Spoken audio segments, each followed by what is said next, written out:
오늘은 9월 4일 금요일입니다. 오늘 본문은 창세기 39장 1절에서 23절까지입니다. 매일 성경 묵상 나눔을 함께 하겠습니다. 오늘 본문을 읽습니다. 요셉이 이끌려 애굽에 내려가매 바로의 신하 친위대장 애굽 사람 보디발이 그를 그 뒤로 데려간 이스마엘의 사람의 손에서 요셉을 산이라.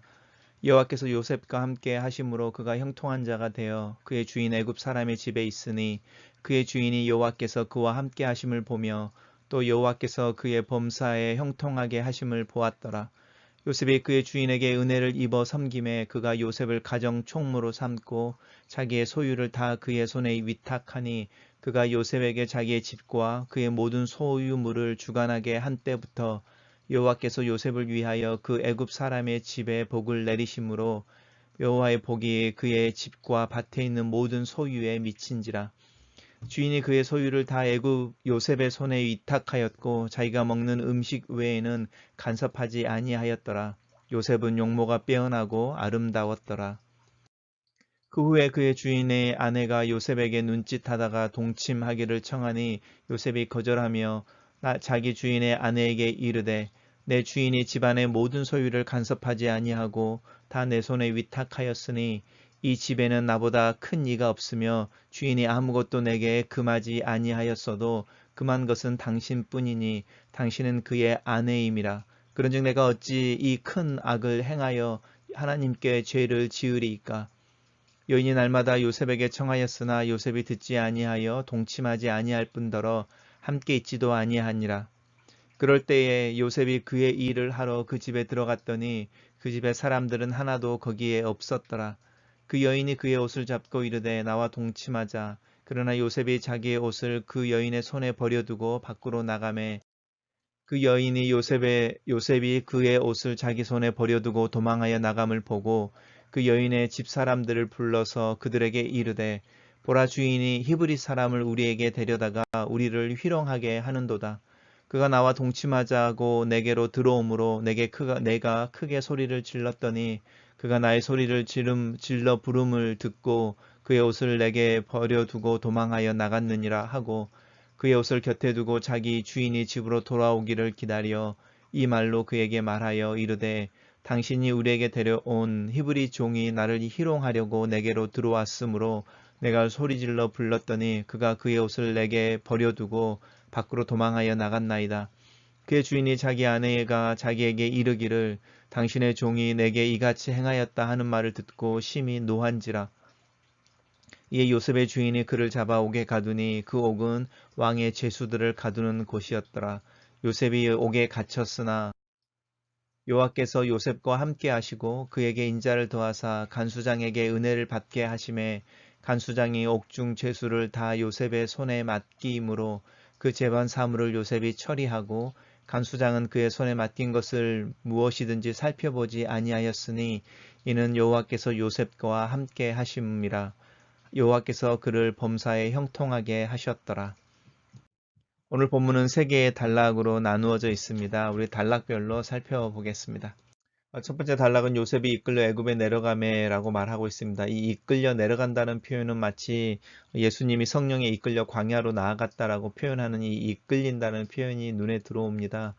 단순히 그냥 팔려간 것이 아니라 보이지 않는 어떤 손이 요셉을 드라이브 걸었다. 이런 뉘앙스를 주고 있습니다. 어떤 섭리라고 하는 부분의 운명처럼 그렇게 인간들의 계획이 아닌 또 다른 어떤 보이지 않는 하나님의 손이 요셉이 애굽으로 내려가는 길 가운데 있는 그 느낌을 주고 있습니다.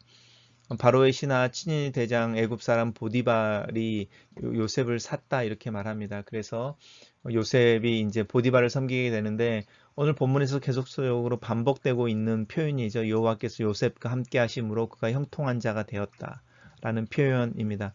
실제로 요셉은 자기 아버지인 야곱이나 또 할아버지인 이삭이나 또 아브라함과 달리 하나님을 이렇게 경험하는 경험의 이야기가 없습니다. 초자연적인 경험이 없는 거죠. 예를 들어서 이삭만 하더라도 이렇게 아버지인 아브라함이 자기를 죽이려고 하는 순간에 천사가 나타나서 아브라함아 아브라함아 이렇게 말하면서 내가 네 마음을 받았으니 저기 있는 양을 가지고 네 아들을 대신해서 제사를 드려라라고 말하는 천사가 나타나는 장면을 경험을 하잖아요.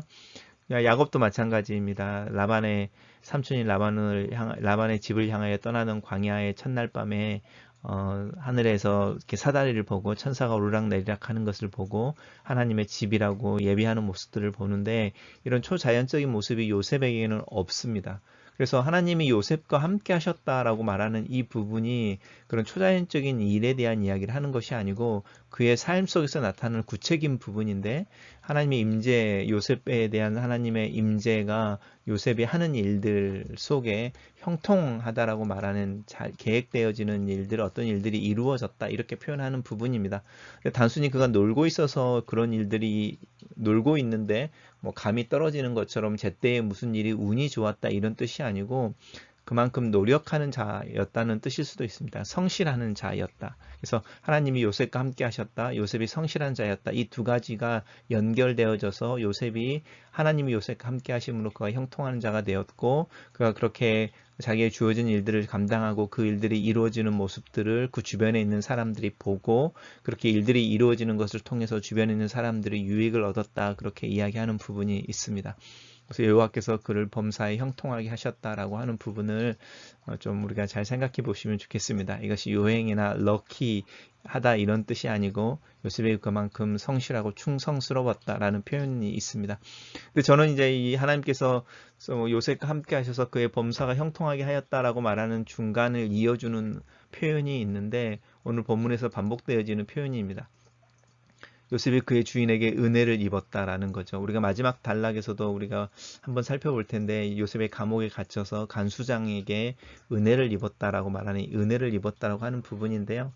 관계 속에서 특별히 위에 세워진 권위들의 신뢰를 얻는다고 하는 부분은 내가 뭐 노력으로 어떻게 마음을 뺏어내거나 그 마음을 얻어내기 위해서 뭐 아부를 한다든지 그 사람이 원하는 어떤 일들을 하는 걸로 이루어지는 게 아니라 그 마음 속에 그 위에 있는 권세나 권위를 가지고 있는 이들의 마음 속에 나를 향하여 좋은 마음이 생겨야 하는데 그 좋은 마음, 호의라고 하는 부분이 있죠. 그 호의라고 하는 부분이 하나님이 주시는 마음이다라는 부분 기억하면 좋을 것 같습니다. 그래서 내가 저희들 자녀들에게도 가끔씩 그런 이야기 하는데 내가 인터뷰를 하러 갔을 때에 그 인터뷰를 내가 잘해서 그 사람이 나를 뽑아주는 것이 아니라 그 사람이 나를 보고 그 좋은 마음이 생겼다. 그 호의라는 마음.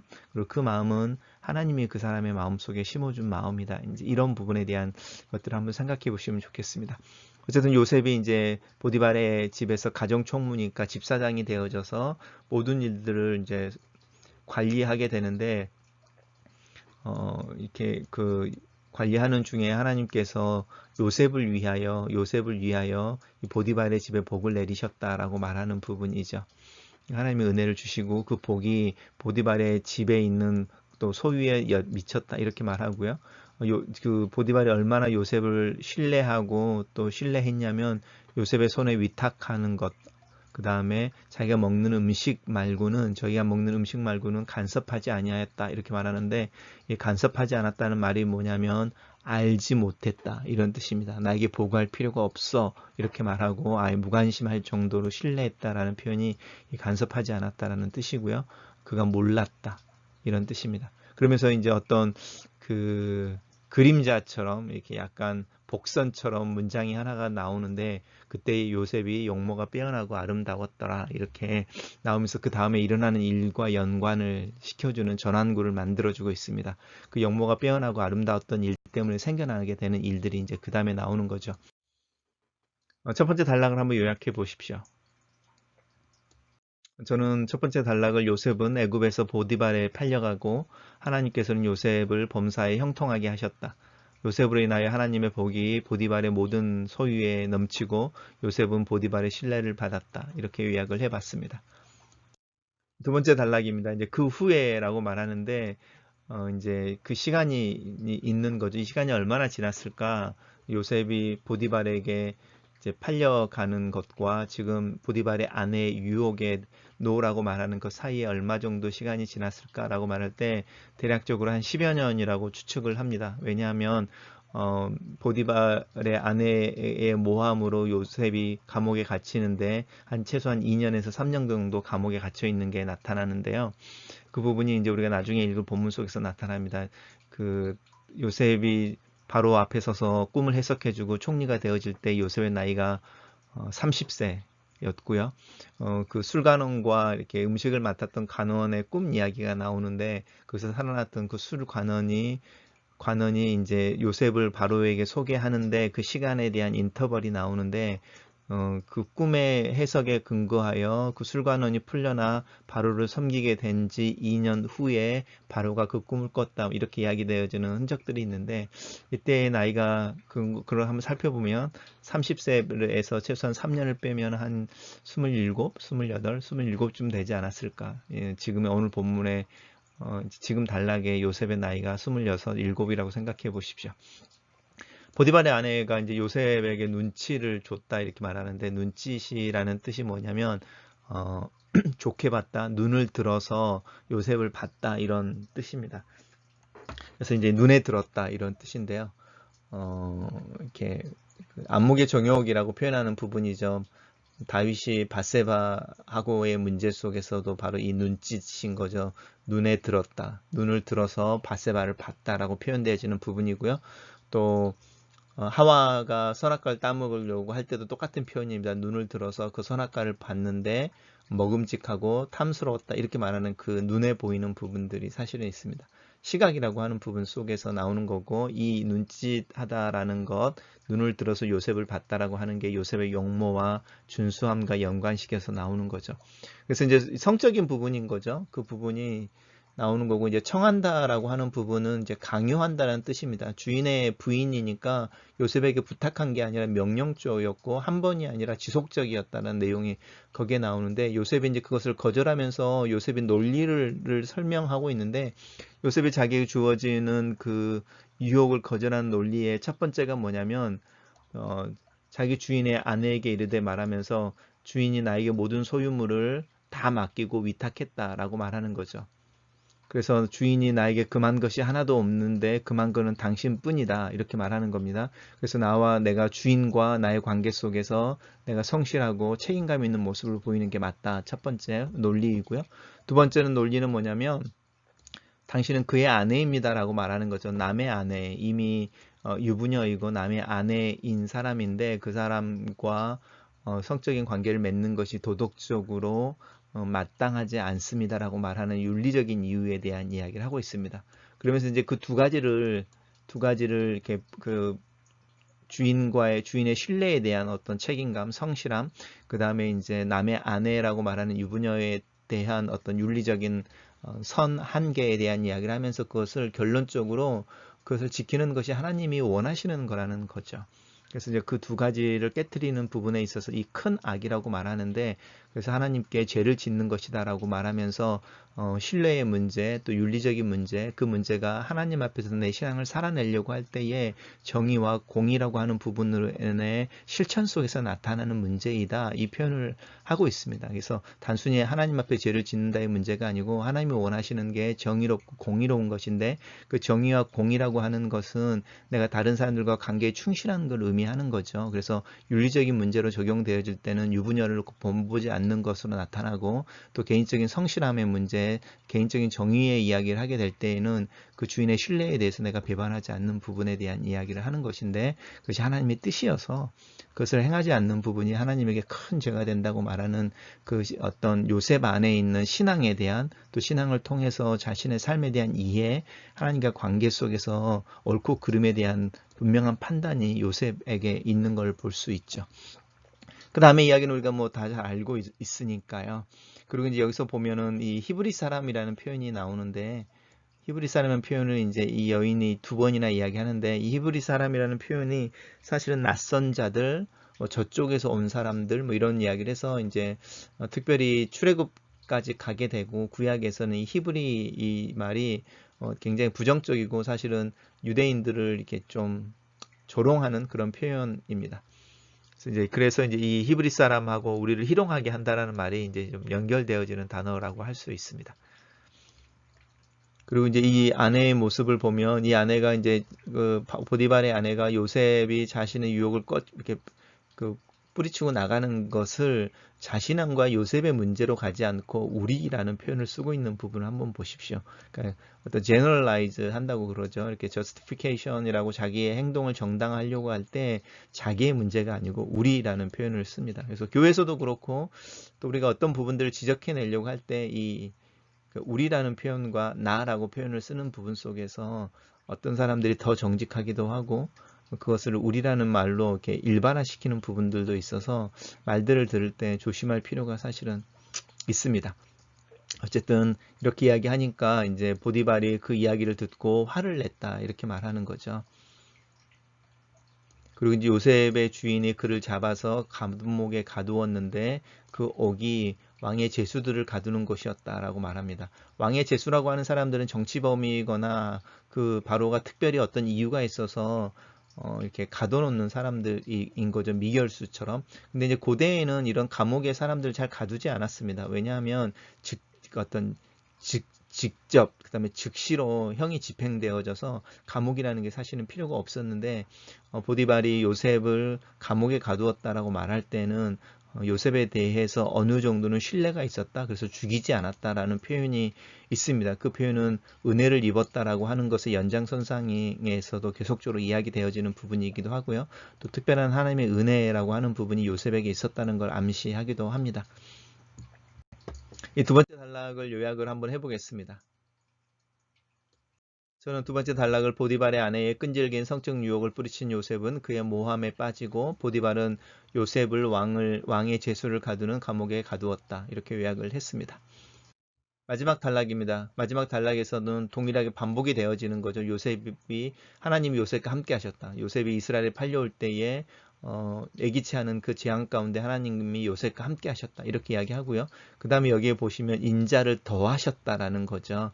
그러니까 보디발의 관계 속에서도 하나님이 은혜를 베푸셨는데 그 은혜를 더하셨죠. 그러니까 지금이 더 어려운 상황이고 더 위급한 상황인데 하나님께서 요셉에게 더 특별히 간섭하신 부분을 보게 되고요. 그 부분이 이제 보디발에게 요셉이 은혜를 받게 돼서 보디발이 신뢰를 받았던 것처럼 동일하게 간수장에게 요셉이 은혜를 받게 돼서 신뢰를 받게 되어지는 부분을 보죠. 그래서 이제 요셉의 재반의 어떤 그 일들을 처리하고 간수장은 똑같은 거죠. 무엇인지 살펴보지 않았다라는 건데 관여하지 않았다, 알지 못했다, 그러니까 알고 싶어 하지 않을 정도로 신뢰했다라는 표현인 거죠. 그 이유는 하나님이 요셉과 함께 하셨기 때문이고 또 함께 하셔서 그가 범사에 형통하게 만드셨기 때문이다라고 하는 부분입니다. 세 번째 단락을 요약해 보겠습니다. 제가 요약은 하나님은 감옥에 갇힌 요셉과 함께 하셨고 간수장의 신뢰를 받는 요셉은 감옥의 재반 사무를 처리하게 되었다. 하나님께서는 요셉의 범사를 형통하게 하셨다. 묵상 포인트입니다. 인생은 내일을 예측할 수 없는 불확실성을 그 특징으로 한다. 하지만 아침에 안개가 해가 뜨면 그 햇빛에 사라져 버리는 것처럼 하나님의 임재와 은혜의 빛 아래 서게 되면 나는 안다. 또 나는 알게 된다. 모든 것이 협력하여 선을 이루시는 하나님께서 나와 함께 하신다는 것을. 요셉의 애굽에 이끌려 내려간 것은 예수께서 광야에 이끌려 갔던 장면을 연상시킨다. 때로는 어떤 바람, 어떤 힘, 어떤 운명 같은 것이 내 인생을 이끌어 홀로 있게 하기도 하고 도전과 시련을 받게 하기도 한다. 내 의지와 상관없이 불어내는 바람을 거부할 수 있는 능력이 내게는 없지만 그 가운데서도 여전히 하나님이 함께 하신다는 믿음이 내게 있으니 오늘을 살고 내일을 기대할 만한 힘은 충분히 내 안에 내 것으로 있다. 100km가 넘는 길을 걸어서 형들의 안부를 묻고 오라는 아버지 야곱의 말에 기꺼이 순종했던 요셉의 순종과 성실함이 하나님의 은혜와 복주심을 만나서 그 자신의 울타리를 넘어 자신과 연결되어져 있는 타인들의 삶 속에 흘러가 복이 되는 것을 본다. 하나님께서 요셉과 함께 하신 것의 증거가 주변 사람들의 호의와 신뢰를 받게 되고 자신에게 맡겨진 일들을 최선으로 이루어내며 최선으로 감당해내는 것을 통해 검증되어지는 것처럼 내 삶에 하나님의 임재와 은혜 또한 내 관계와 또 내가 하는 일들을 통해서 드러나기를 기도한다. 두 번째 묵상 포인트입니다. 보디발의 아내의 끈질기고 강압적인 유혹 앞에서 단호한 반응을 보이는 요셉을 본다. 자신의 주인인 보디발과의 관계에 충실하고 남의 부인을 넘볼 수 없다는 윤리적인 의무에 충실하고 이 두 가지를 하나님을 향하여 죄를 지을 수 없다는 신앙의 헌신으로 연결시키는 믿음과 지혜의 요셉을 본다. 유혹이야 하늘을 날아다니는 새들과 같아서 내가 어찌 할 수 없는 현상이라 치더라도 그 새들이 내 머리 위에 둥지를 트는 것은 막을 수 있는 것처럼 내 행동과 내 선택의 문제가 중요하다. 신앙에 있어서 선택과 결단, 의지의 문제는 그 성장에 있어서 중요한 요인이 되는 것 같다. 그리스도의 대속의 죽음과 은혜를 부정하는 것이 아니라 신앙에 있어서 중요한 또 다른 측면은 내가 성장하려고 하는 욕구, 행동하고자 하는 의지의 힘, 그 또한 중요한 부분이 아닐까 싶다. 그리스도의 복음은 값싼 것이 아니다. 그리스도의 죽음이라는 그 복음의 가치는 고귀한 것이며 이 복음을 소유하고 살아내기 위해 어쩌면 나는 내 생명을 걸어야 되는 그 의지의 결단이 요구되어지는 값비싼 복음의 문제일 수도 있다. 감옥에 갇힌 요셉의 모습 속에서 항변이나 저항의 몸짓을 전혀 발견할 수 없다. 운명론자처럼 담담히 감옥에 끌려가는 모습 속에 자신이 갇힌 감옥의 철장이 잠기는 소리에도 담담한 표정의 요셉을 상상해 본다. 그의 내면의 평온함과 침묵의 근원은 무엇일까?